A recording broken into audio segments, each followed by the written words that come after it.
say that Gogwan is still with us. I'm clapping myself. I'm clapping myself.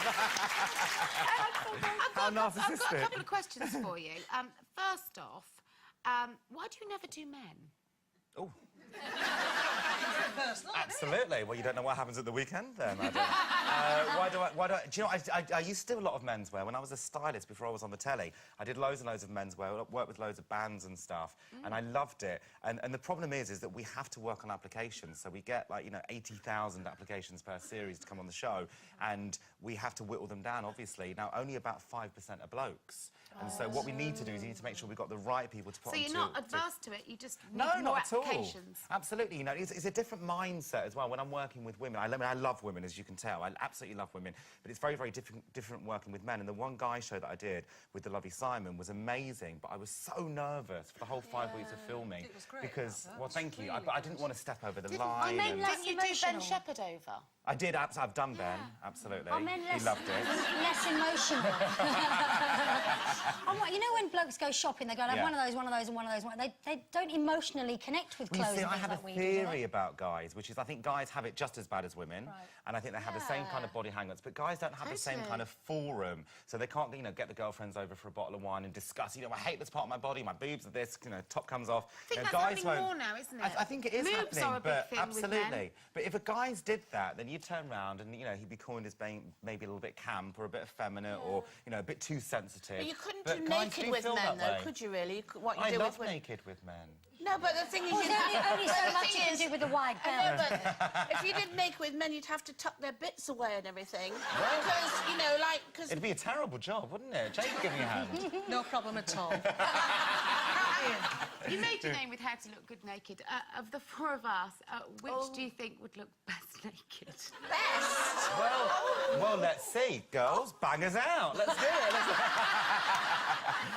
Let's find mine first. Have you ever had a woman naked and then they've said at the end of the day, this is really, I can't... Is it... Because it must be terrifying. Absolutely. Do you know, absolutely. When we filmed the show, you know, I would never push a woman so far that it would make her feel uncomfortable. And so we always give the option. I always say to them, look, if you can't do this, it's fine. That will become part of your journey, part of your story. You know, you've come this far, you've done really, really well, and they always get the option. But they've always seemed to have gone through it. A couple of times they've said, can I leave my knickers on? Which is absolutely fine. A couple of times they've said, you know, I might do it with my bra on, which is absolutely fine again. And, you know, the thing is, we're not trying to dictate this is what you have to do, and if you don't do it, you won't feel great about yourself. It's just trying to push you a little bit further, but always in a very safe environment. Always very safe. Straight off the subject now, I'm loving your glasses. Well, thank you. I'm glad you mentioned that.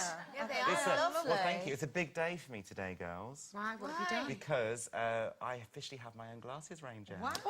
I know. See it, I know. This is the first time they've seen that you've got the scoop for the first time on television. Oh, I love Absolutely, them. this is part of my new glasses. I'll get you some. It's really hard to find glasses that suit you because you're putting them on and you can't really see yourself, can you? Well, absolutely. Well, one of the You know reasons, what I mean? absolutely, one of the things that I wanted to do with the glasses is because I do a lot of work with the anti-bullying charities and kids that get bullied at school and stuff. And one of the things that I found working on the workshops was the kids often got bullied about their appearance. It was either to do with race or their clothes or even wearing glasses and that kind of thing. And so I decided that what I would do is work with Specsavers, who I've been with for ages, and create a beautiful collection that are affordable, that are really on trend, really fashionable. So if there are any kids or adults out there that need to wear glasses, they can now have affordable glasses which are beautifully designed.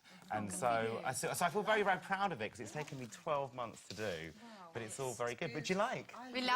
Do you like them? Thank you very much. Can we call upon your expertise Of on course. behalf of our viewers? Because yesterday we put an appeal out and said if you're having a fashion moment and a fashion crisis and you need Gok's help, please get in touch. So Helen has been in touch from Right. Derby. Hi, Helen. Helen has a 11-year-old daughter. She says, when out shopping with my daughter, she refuses my opinion on an outfit. She says, Mum, let's face it, you only ever wear 3 things, so what do you know about fashion? Helen's wardrobe is full of baggy clothes that are easy to wear, but she's desperate for more variety. There she was there. What can you suggest? Absolutely. Well, do you know what? I mean, I think it's a really common thing. Anyone in the audience that only wears baggy clothes? I mean, there are so many people. I think the percentage is something like 80% of women. And I think the thing is to do is get your underwear right, first of all. Get your foundations right, because you'd never build a house on soggy soil, ever.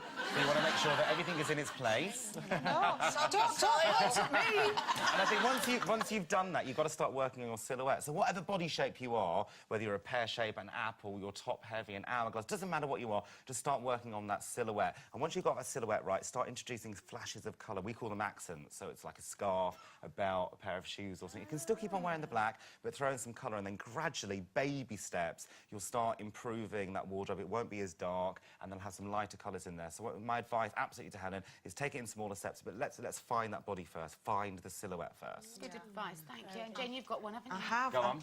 Right-fitting underwear. Definitely got Okay. to get the right kind. Scaffolding. The right size. Wendy from Wigan celebrated her 45th birthday on Wednesday, and she says, I feel like an ironing board. My size 6 jeans don't even need to be unzipped when I take them off. And I'm trying to put on weight, but it's not happening. I would love to try and add some shape to my figure. Please help. Do you know what? I've worked with so many women over the years that have turned around to me that have been a size 6, sometimes a size 4, that they genuinely can't put the weight on. They've said to me, you know, a lot of people think I'm so lucky because I'm thin.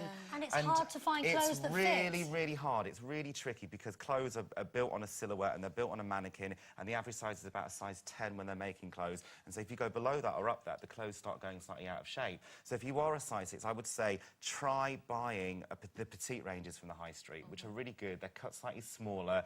If not, find a seamstress that's going to be able to take the waist in or take the leg up for you. It might cost you anything between £5 to 15 quid, but if it's going to make the jeans fit perfectly, then it's worth investing in. Or you can get kids stuff like I do. Kids stuff, but there's nothing wrong. But you know what? It's Seriously? true, because petite is the same as kids wear anyway. And then finally, if you want to improve your curves, you've got to broaden the shoulders, broaden the hips, and bring the waist in. Doesn't matter what size you are, you get the curves. Always. Thank you, as always. It's been a pleasure. Oh, thank you. Please come back and see us again I want to be a soon. loose woman, for sure. Well, speaking of flying business, Jane, have you enjoyed it? I've had the most amazing day. It's been lovely to come back. It's been like riding back. To see the crew and all the people who are behind the scenes as well, it's just been a real joy. So thank you for having me back on. Please come again soon. We'd love to have you back. Thank Jane you very McDonald, much. got one, everyone! We're back on Monday, 12:30. Bye-bye.